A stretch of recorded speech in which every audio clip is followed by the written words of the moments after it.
በጣም ሁሌ የሚከነክረኝ ጉዳይ አለ። ምን መሰላችሁ? እሱ ከዚህ ፊት ታስታውሳላችሁ? ኤልቲቪ የሚባለውን ቻናል ታስታውሳላችሁ? ከዚህ ፊት ቻናል የሚያስታውሰው ካለ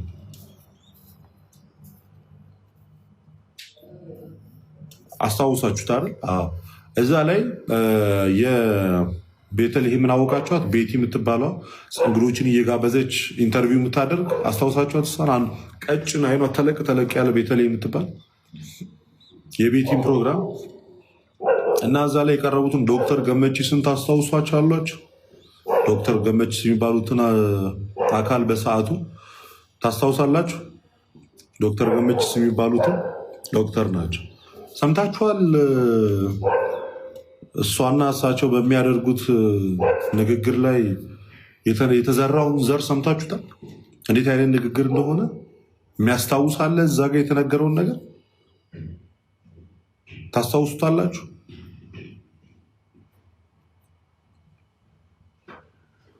ቤቴ ውስጥ ከጎኔ የቅዳሴው ድምፅ ሲሰማ ይረብሸኛል፣ ይዘገንነኛል። አንድ ሌላኛው በጣም አደገኛ ከባዱ ንግግር ሲያጠምቁ በቤተክርስቲያን ውስጥ ያለውን ጥምቀት ሲገልጸው ሲያጠምቁ ኦሮሞነትን ፍቀው አማራ ነው የሚያደርጉ። ይህ በጣም የሌለ ነውር። ምን ያህል እንግዲህ ተመልከቱት፣ ይሄ ነገር ምን ያህል ከባድ እንደሆነ። ምን ሲሉ ሲያጠምቁ ኦሮሞነትን ፍቀው አማራ ነው የሚያደርጉ እና በጥምቀት ውሃውን ሲረጩብህ ወለተ ማርያም ገብረ ማርያም ስትባል ከዚህ መልስ ኦሮሞ ከዚህ መልስ አማራ ነው ትሆነው። ስትጠመቅ አማራ ትሆናለህ፣ ሳትጠመቅ ኦሮሞ ትሆናለህ ማለት ነው። እሺ ኢትዮጵያ ውስጥ ሲጠመቅ አማራ ሳይጠመቅ ኦሮሞ የሆነ ግብፅ ላይ የተጠመቀስ ምንድን ነው የሚሆነው? በውጭ ዓለም በኢትዮጵያ ኦርቶዶክስ የተጠመቀስ ምንድን ነው የሚሆነው? ከኢትዮጵያ ውጭ የሚኖሩ ክርስቲያኖች ሲጠመቁ ምንድን ነው የሚሆኑት? አማራ ፕሮማክስ ምንድን ነው የሚሆኑት? ኦሮሞ ፕሮማክስ ምንድን ነው የሚሆኑት? ወይስ ሌላ ብሔር ይሰጣቸው? እና ያ ንግግር ቀላል ንግግር አይደለም። በህዝቡ አእምሮ ውስጥ ተሰንቅሮ ቀርቶ ሰው አሁንም ድረስ ማለት ነው ምንድን ነው የሚመስለው? ኦርቶዶክስ መሆን ማለት የሆነ አንድ ብሔር መሆን ነው የሚመስለው። ኦርቶዶክስነት ማለት ኦሮሚያ ላይ ሆነው ኦርቶዶክስ ከሆነ የሆነ ካለበት ብሔር ወጥቶ ወደ ሌላ ብሔር የገባ ነው የሚመስለው። ይሄ በጣም ስህተት ነው።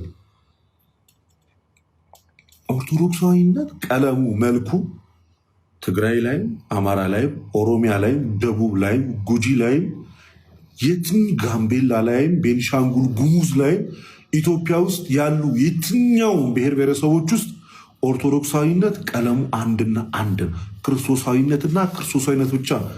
እኔ ቤተክርስቲያኒቱን ሊያያዝ ልደታና ለዘማርያም ጥያ ግደለኝ ኢየሱስን የጋረደ ጀኔሬሽን ያለበት ቤተክርስቲያን ውስጥ እያየው አልወጣም። የአባቴ ቤት ነው።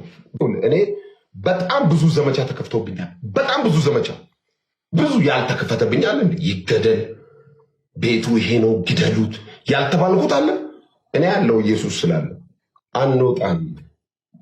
እዚች ቤተክርስቲያን ውስጥ ሆነን ግን እውነት እንናገራለን። ኢየሱስን ደም በሆነ ተረት ልተካ ብትሞክር አልሰማ።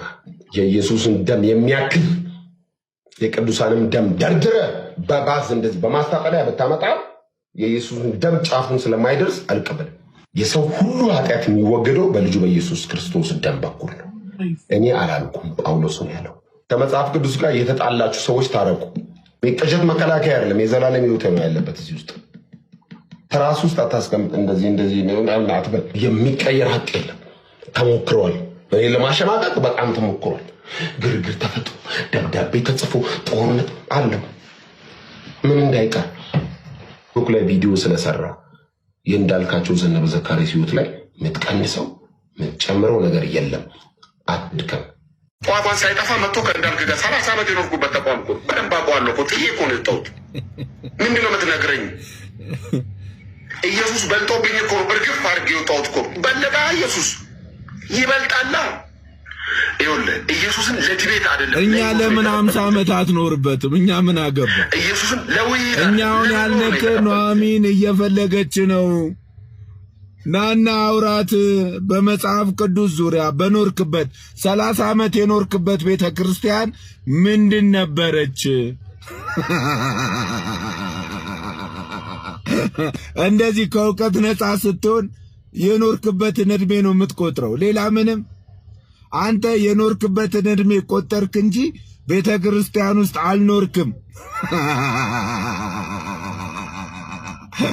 ይህች እህታችን ናና እንወያይ በመጽሐፍ ቅዱስ ዙሪያ።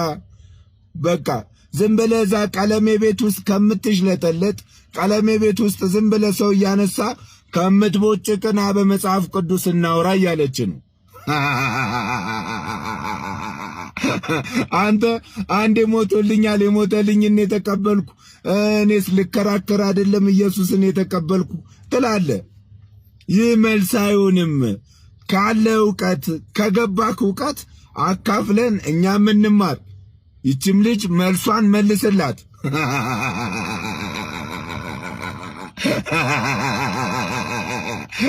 ግን ከየት ይመጣል ያለ ዕውቀት? በቃ ለሆድን የፈነጠጥከው ሆድ አስቸጋሪ ነው። ሆድ አምጡ ነው፣ ሆድ አምጡ ነው፣ ሁሌ አምጡ ነው። አሁን በአሁኑ ሰዓት ደግሞ ክፉ ነገር አስለምደዋል።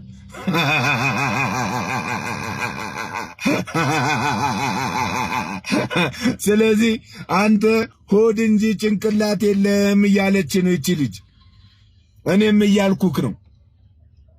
ካለና ተወያይ። እየጠበቀች ነው፣ እኛም እየጠበቅን ነው ልንማር። ምክንያቱም አንድ ቤተ ክርስቲያን ውስጥ የኖረ ሰው ይሄ ቤተ ክርስቲያን አይሆንም ብሎ ሲወጣ ምክንያቱ ሊታወቅ ይገባል። ምክንያቱም እኛም ስተት እንዳንሆን እንድንማርበት እስኪናና እሺ በላት፣ ተወያይ፣ እኛም እንማር። ግን አንተ ግደሉኝ የምትል ነው የሚመስለኝ።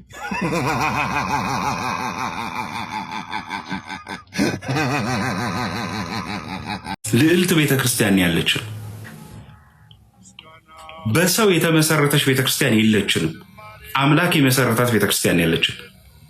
እናንተ ደስ እንዲላችሁ ብለን ምን ተአምር የለም። እናንተ ደስ እንዲላችሁ ብለን የምንጥለው ገድል የለም። እንደው ፈርተን እንደው ተሸማቀን እንደው ተአምረ ማርያም ላይ ይሄዳል ብለን ቀፎን ምንተው የለም። ተአምሩን መነበቡን ይቀጥላል፣ ገድላትን መነበባቸውን ይቀጥላሉ። አሁን በሉተር የሚያፍር ፕሮቴስታንት መጥቷል። ይህ ትልቅ ለውጥ ነው። በጆን ካልቪን የሚያፍር ፕሮቴስታንት መጥቷል። ይሄ ትልቅ ነገር ነው። ከቅርብ ጊዜያት ወዲህ አክራሪዋ ፕሮቴስታንት በነገረ ድነትና በነገረ ክርስቶስ ትምህርቷ ላይ ማፈር ጀምራለች። ይሄን ያልኩ ዝም ብዬ አይደለም። ድሮ ላይ ከኛ በላይ ነገረ ክርስቶስን የሚያውቅ የለም፣ ከኛ በላይ ነገረ ድነትን የሚያውቅ የለም እያሉ በማያውቀው ምዕመንና ባልተማረው ማህበረሰብ ላይ እየጮሁ ብዙዎችን ሲያስቱ ኖረዋል። አሁን እግዚአብሔር ይመስገን የምዕራቡ ዓለም ለራሳቸው ዓላማ ቢከፍቱትም ቤተክርስቲያን ግን በልጆቿና በመምህራኖቿ ፕላትፎርሙ በሚገባ የተቀደሰበት ዘመን ነው ብዬ አምናለሁ።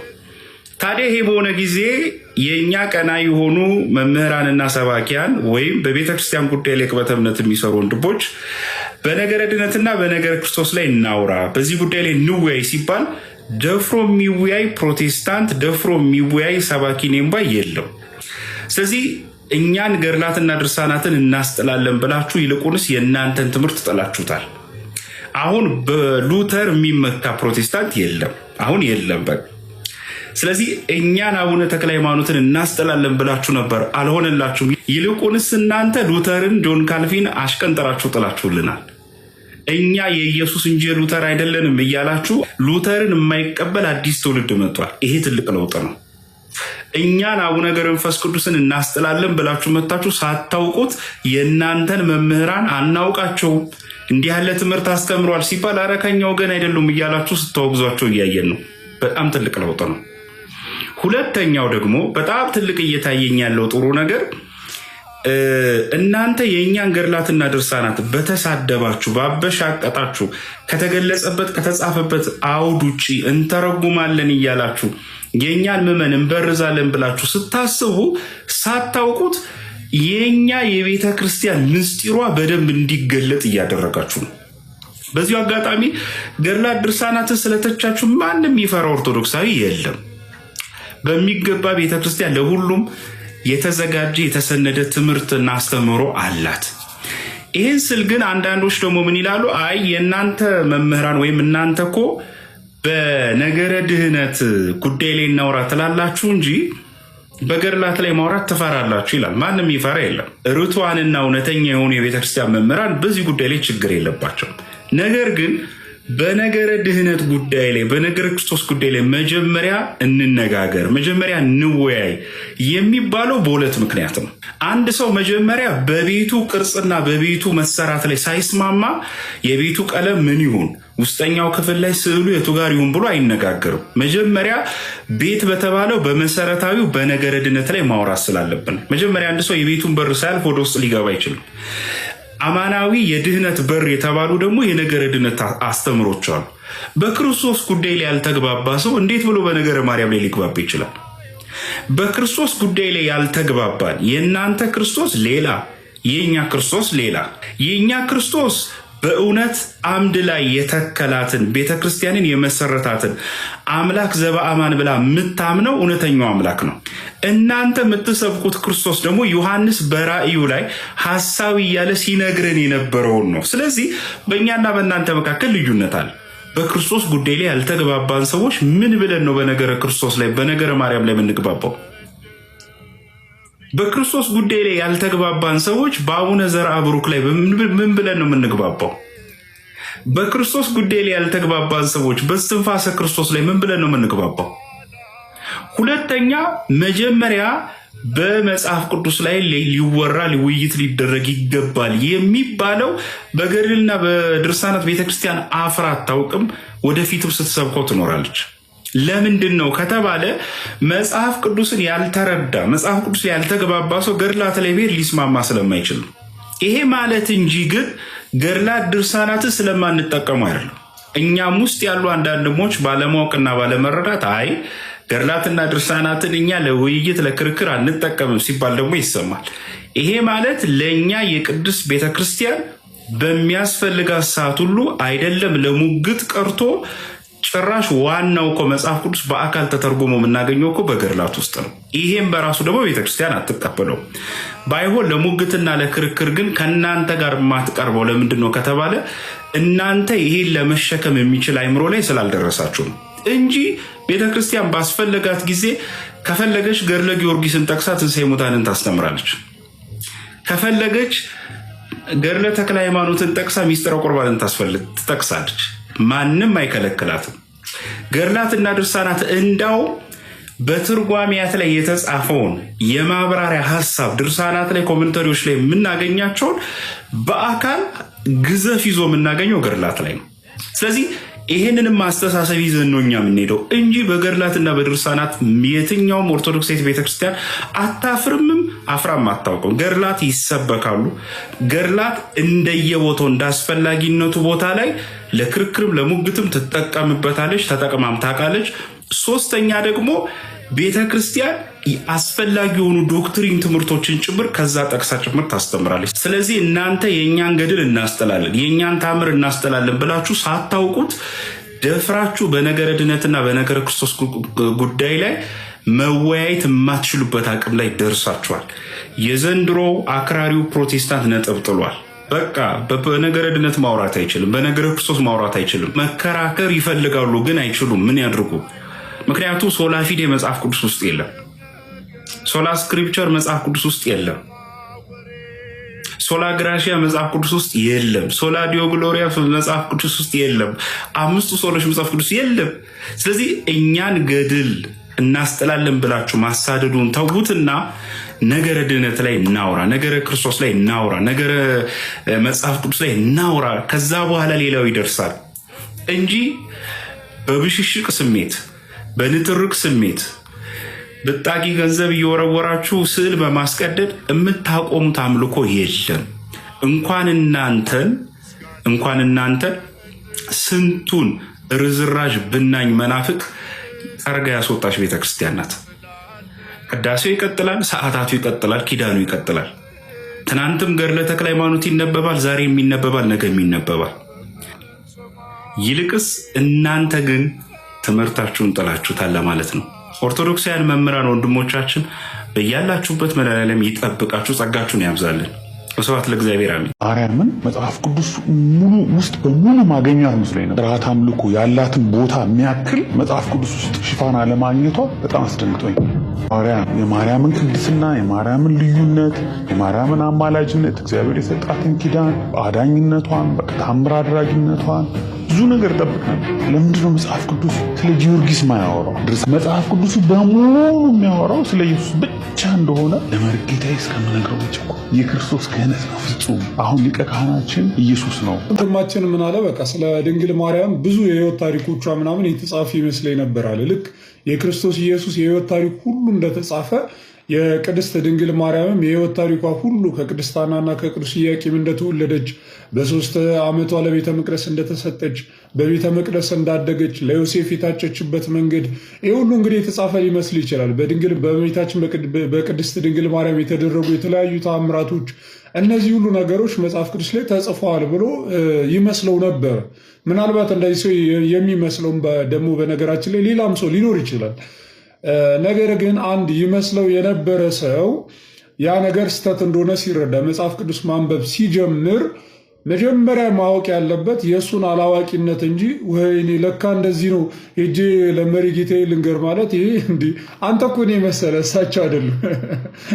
እንግዲህ መሪ ጌታዬ ያልከው የንስሐ አባት ወይ ካህን ምናምን ለማለት በሚለው ሊያዝልህና ማለት ነው። አንተ እኮ ነህ ገና አሁን መጽሐፍ ቅዱሱን ማንበብ የጀመርከው እንጂ እሳቸው አይደሉም። አንተ እኮ ነህ እንደዛ የመሰለህ እንጂ ቤተክርስቲያን እንደዛ ብላህም አታውቅም። እንዲህ እና አንዳንድ ሰዎች አላዋቂነታችሁ ልክ በተረዳችሁ ሰዓት ሌላውም ሁሉ እንደናንተ አላዋቂ እናንተ ብቻችን ነገር እንዳወቃችሁ ታስባላችሁ። በተለይ ፕሮቴስታንት ጋር እንደዚህ አይነት ችግር በጣም አለ። የሆነ ጥቅስ ስታነቡ እናንተ ብቻ የምታቋት ነው ይመስላችሁ እና ይሄ በጣም ስህተት ነው። ሲቀጥል መጽሐፍ ቅዱስ ስለ ኢየሱስ ክርስቶስ ብቻ ነው የተጻፈው አልክ። ምናልባት እንግዲህ ክርስቶሴንትሪክ ነው ለማለት ፈልገህ እንደሆነ አድርጌ ልረዳ እንጂ ስለ ቅዱሳን አልተጻፈም ለማለት አይመስለኝም።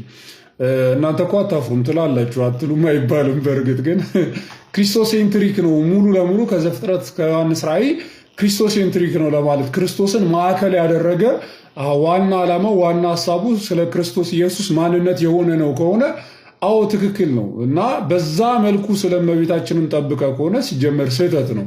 ሲቀጥል ግን ማወቅ ያለባችሁ እንደ ድንግል ማርያም የተጻፈለት ሌላ ቅዱስ የለም። ከቅዱሳን መካከል በመጽሐፍ ቅዱስ ላይ እንደ ድንግል ማርያም የተጻፈለት ማን አለ? እስኪ ጥቀሱልን። ከድንግል ማርያም የበለጠ ታሪክ የተጻፈለት በመጽሐፍ ቅዱስ ላይ ማን አለ? የአብርሃም ታሪክ ነው? የጳውሎስ ታሪክ ነው? የሙሴ ታሪክ ነው? የነቢያት ታሪክ ነው? የማ ታሪክ ነው ከድንግል ማርያም ታሪክ የሚበልጠው? አምላክን ወለደች ከሚለው ታሪክ የበለጠ የትኛው የቅድስና ሕይወት ነው? አምላክን ለመውለድ ከሚያበቃ ቅድስና የበለጠ የትኛው የቅድስና ሕይወት ነው ከድንግል ማርያም የበለጠ የተጻፈው? ስለ ቅድስት ድንግል ማርያም በመጽሐፍ ቅዱስ ላይ ከተጻፈው የሚበልጥ ታሪክ የተጻፈለትን በመጽሐፍ ቅዱስ ላይ አንድ ቅዱስ ካመጣችሁ የእውነት አደንቃችኋለሁ። እስኪ አምጡ። ለድንግል ማርያም ከተጻፈላት የሚበልጥ ነገር የተጻፈለት ቅዱስ በመጽሐፍ ቅዱስ ላይ ካለ አምጣ። እንግዲህ ለወንድማችን ቻሌንጅ ነው። ምናልባት እንደ ወንድማችን የምታስቡም ካላችሁ ለእናንተም ጭምር ማለት ነው። ሲቀጥል ግን መጽሐፍ ቅዱስ ስለ ድንግል ማርያም በጣም ብዙ ነገር ነግሮናል። በነገራችን ላይ አሁን እንግዲህ ብዙ ወንድሞችም መልስ ሰጥተውበታል። አሁን በምናከብራት ልክ እንድናከብራት የሚያደርገን ትልቁ መሰረታዊ ነገር የጌታ እናትነቷ ነው። እርሱ ተጽፏል። ቅድስናዋ ተጽፏል። ንጽህናዋ ተጽፏል።